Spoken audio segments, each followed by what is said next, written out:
This is a story a lot of you may have seen this week from ProPublica. Let me set you up to make sense of what this article was about. Turns out there's a very easy way to create and run a school if you don't want the public to find out how you're screwing over students. All you have to do is say it's a religious school, and all the oversight just goes away. And that is what just happened to a private school in Arizona. So in Arizona, they have a Democratic governor right now, but that's relatively new. For a long time, years, they had Republican governors, and Republicans have controlled the state legislature for many, many years now. And one of the things they've done with that power is they've launched a sustained attack on public schools. And so this is from the 74 million, which covers education. They have a voucher program called the ESA, and what that stands for is the Empowerment Scholarship Account. But basically, it's a voucher program, and here's what it does.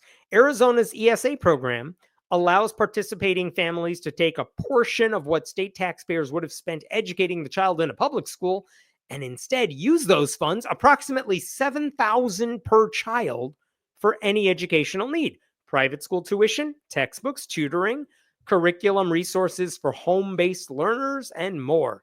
So families can say, hey, that $7,000 that a public school would have received, give me that money, and I'm going to send my kid to private school, or I'm going to homeschool them.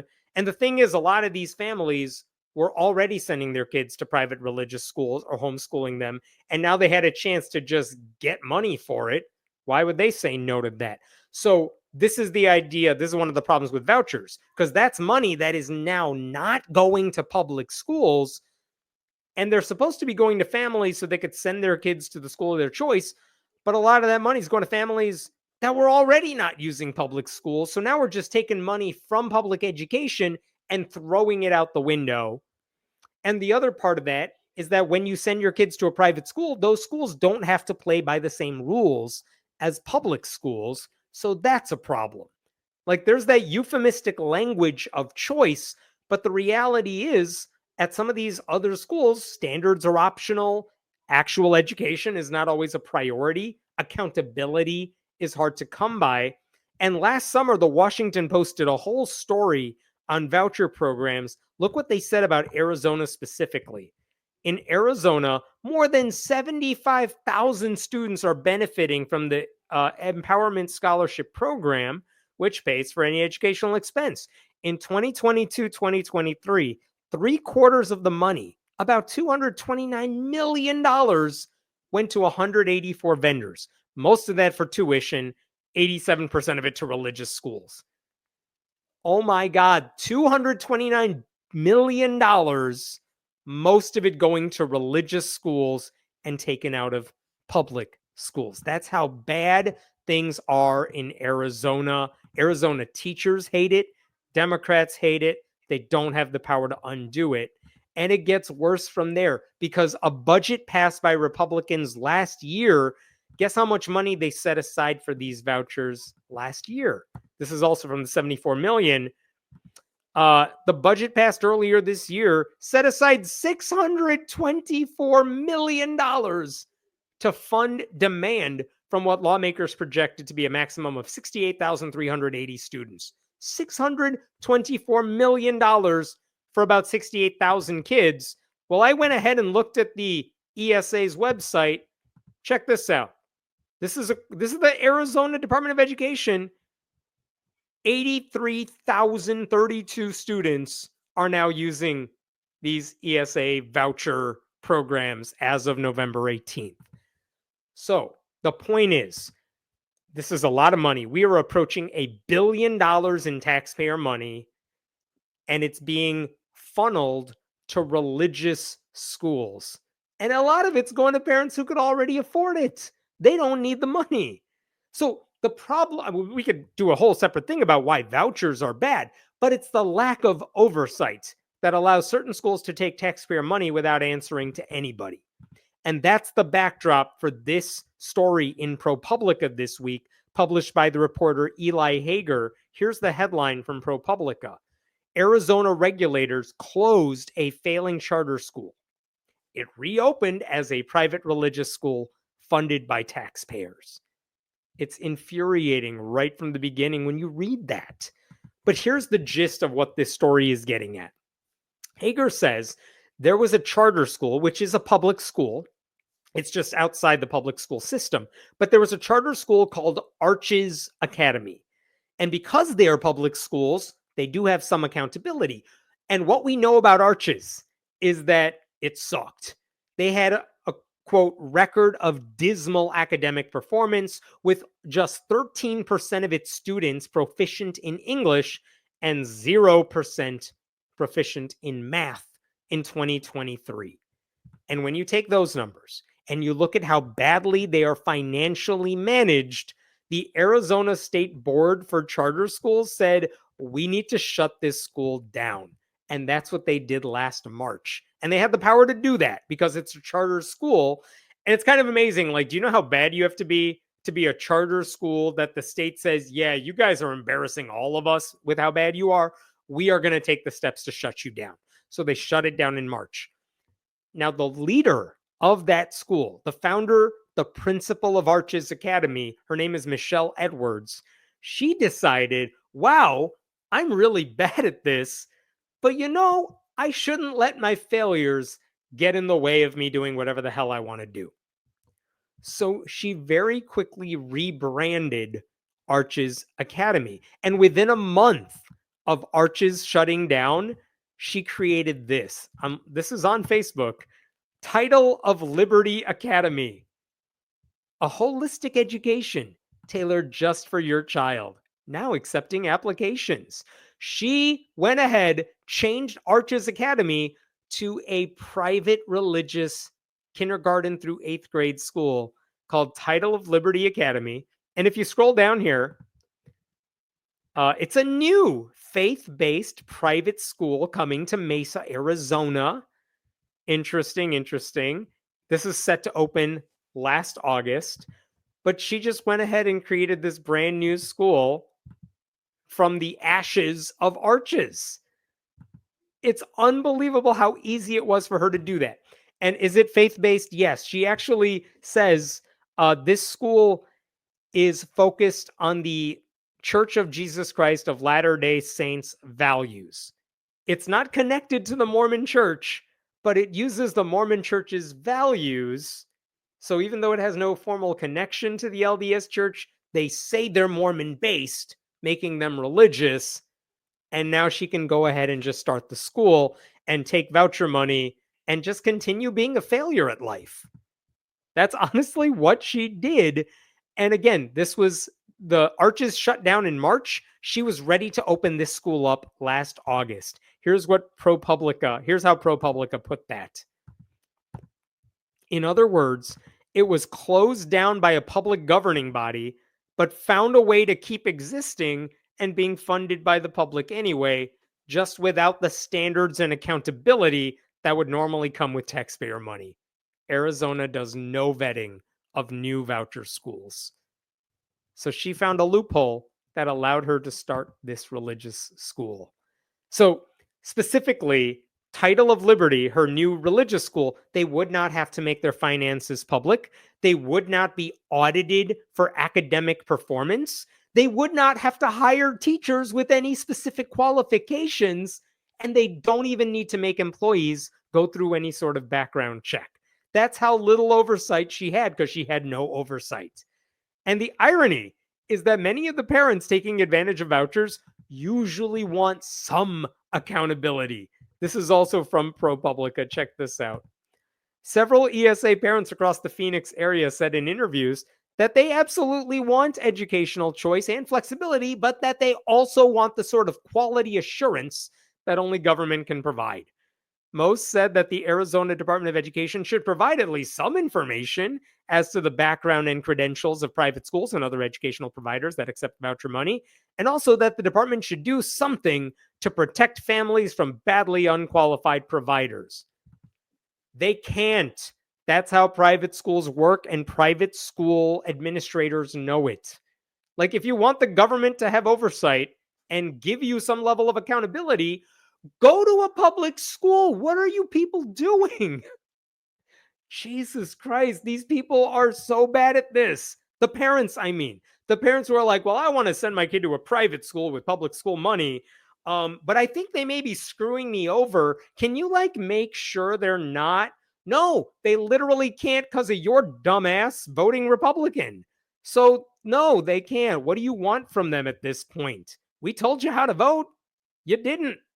So Republicans have made it so the state cannot go after these private schools at all for anything. And that allows corruption and incompetence to thrive. And guess what? That's exactly what happened at Title of Liberty Academy, which, by the way, is a stupid name for a school. Title of Liberty Academy. Um, by the way, I wanted to show you one other thing here. On Facebook, there was a mock-up of the school because they didn't have pictures, but they needed advertising material so parents would sign up. This is what they posted on Facebook. Title of Liberty Academy. That's not actually etched in there. That is a photoshopped word. Some photoshopped words on this building. And you could scroll over here. Here's another photoshopped logo. That is on a, if you're wondering, like, where is this building? It's part of a strip mall. And if you go to the left, if I expanded this picture more that way, you could see like a Chinese buffet restaurant next door to it. Because, you know, very classy place we are talking about here. So, anyway, this lady opens up this school, and it opened up last August, like she anticipated. And within months, the dysfunction was so bad, surprise, that the entire place was forced to shut down. Like they had to, not by the state, but by Michelle Edwards herself, because she's like, wow, I'm really bad at this. I think I need to close because it turns out I'm even worse than I thought. And maybe to her credit, but also to my surprise, Michelle Edwards spoke to ProPublica about what went wrong with her school. And it's all a lot of this woman had no self awareness about anything. Check this out from the article. But Title of Liberty was ultimately even more disorganized than Arches had been. For one, Edwards told me, we didn't yet have enough students enrolled to be able to afford teachers. But we had to have teachers in order to be able to get students. She ended up hiring mostly her own family members, both for teaching positions and to do much of the school's financial paperwork. Nepo babies everywhere. She's hiring her own family members as teachers. And she thinks parents are going to want to send her kids to this place. She also blamed difficulties with the voucher process, like some parents being told they hadn't submitted their email addresses or signatures in the right format. That's a paperwork issue. She screwed up the paperwork. She made clear that none of this involved the state actually scrutinizing her school. Still, she wasn't able to obtain ESA funding as quickly as she had expected to. She's bad at grifting. She's bad at paperwork. She thought the state would just give her the money, but they couldn't submit their email addresses right. And apparently these parents were dumb enough to send their kids to this lady, didn't know how to do an online form correctly, and she wasn't there to help them do it. And then the landlord, waiting on unpaid rent, finally asked Edwards to pack up the school and leave, because there could be 2 Chinese buffets in that strip mall. According to one of the property managers, she just left the space for us to deal with this shit, which he said amounted to 6 large dumpsters worth. So one day she just literally got up and left because her school sucked, because it wasn't a school. Oh my God. And what did the parents get for all the trouble of enrolling their kids in this fake pseudo-religious school? Their kids lost months of education, and now they have to transfer somewhere else mid-year, which sucks for them. Taxpayers lost whatever money was wasted on this conservative sponsored experiment next to the Chinese buffet. Like, if the parents who sent their kids to this school give a damn about their children, and I know they don't, send your kids to a solid public school with a proven reputation. My God, send them to a private school then with a good reputation. Why are you sending them to this lady's magical Liberty Hut where there is no a record of success? What? Why did you do it? Because it has a mention of religion in its brochure? I don't know. But none of this is going to change as long as Republicans control the purse strings. And if people in Arizona are dumb enough to keep voting for Republicans, and I should say, if you haven't looked at this, if you look at the state legislature in Arizona, Republicans have a majority in the House and the Senate, but it's not by much. But they always have that majority. And if people in Arizona keep electing those morons, the public schools are going to get worse. These private schools are never going to get better. There's no incentive for them to get better. No one knows if they're actually getting better, but the public schools will get worse. And now this nearly $1 billion voucher budget is eating a hole in this state's budget because they don't have that kind of money to throw at shitty religious schools. But this is what happens when you elect people who don't give a damn about students or education or the economy, apparently. And I'm just saying, children deserve so much better than this low bar education that these pretend institutions and conservative politicians want to give them. I wish their parents loved their kids as much as I love their kids and that they would send them to get a valid education because you're not getting it at these places. All right, I'll stop there for this story. What else we got here before I move on to the last one? As someone who used to teach in Arizona, I was also amazed that homeschoolers simply needed to attest to homeschooling, but not actually educate their kids. Yeah, I mean, this is one of the big problems with homeschooling. And there is a right-wing Christian lobby that if a state says, hey, parents, you got to let us know that your kid they took classes. Tell us what classes your kid is taking. Tell us your kid is being homeschooled just so we can do wellness checks and stuff like that. And they argue that is religious persecution. And that's the reason homeschooling, especially after COVID, homeschooling blew up, but there's no accountability. And it's not that you can't be a good homeschooling parent, those do exist. But so many kids then fall through the cracks because there is no oversight in so many states. And Christians like it that way. Conservative Christians do not want that to change. Because if you worry about whether kids can be ignored, if they're not getting an education, they call that like government intrusion on their religious freedom. So Christians are not going to help you with this. It's only going to get worse. Thanks for that donation, Keith. Had a Weird Al song in my head, not my fault. Hope this makes up for it. I don't even know how that Weird Al song got in your head, but you know what? You're welcome. That's some damn good music right there.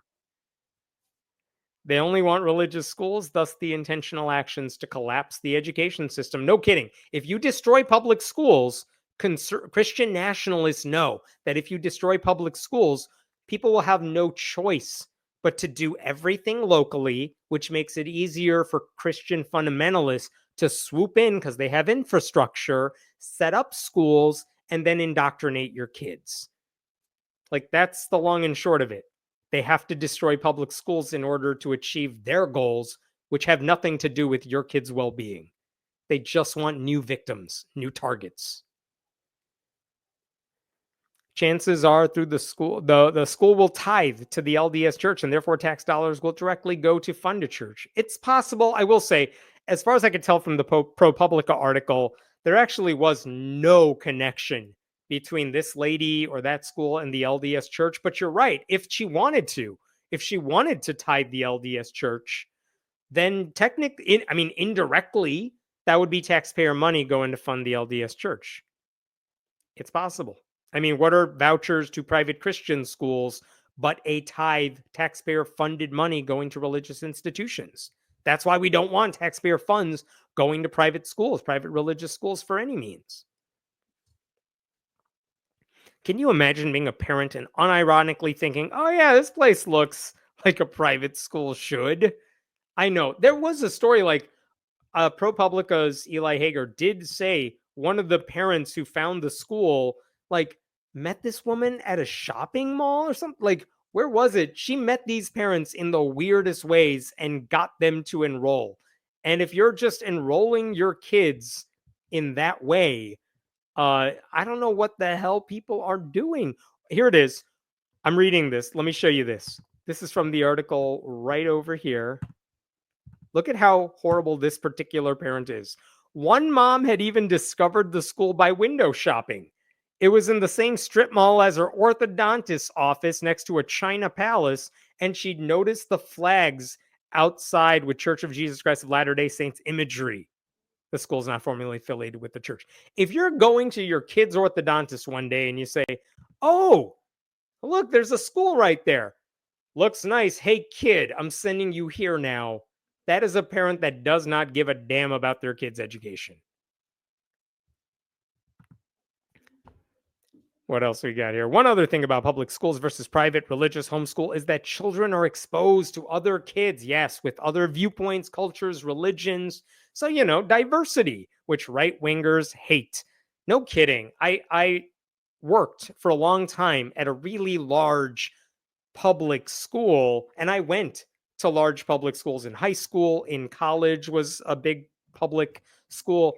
And yes, that's the thing. Like, you meet so many people you might not otherwise meet, which means you're exposed to more stuff, which means you really do get the space to figure out what it is you believe, who you are, not in relation to these other people, but like, you get to try out all these different things and learn about them. There is value to that. And I know there are some homeschooling Christian families that actually do try to break out of their bubble, and like they form pacts with other homeschooling families and they try to expose their kids to some of this stuff.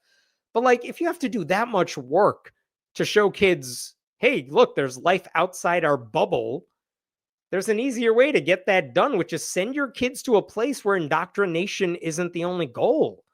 Like, again, I'm not saying every public school is good. They're not. But at least there's some accountability and there is a way to address it. And they have professionals who can deal with issues that not every parent can address. And guess what? As a parent, you have to have the humility to admit, wow, I don't know everything. I don't know the best practices of how to get my kid to learn something. There are subjects I don't know very well. You have to have that humility. And the parents who don't, who think, yeah, I can do this all by myself, like, oh, dear God, how high is that kid going to get? I wouldn't take my chances.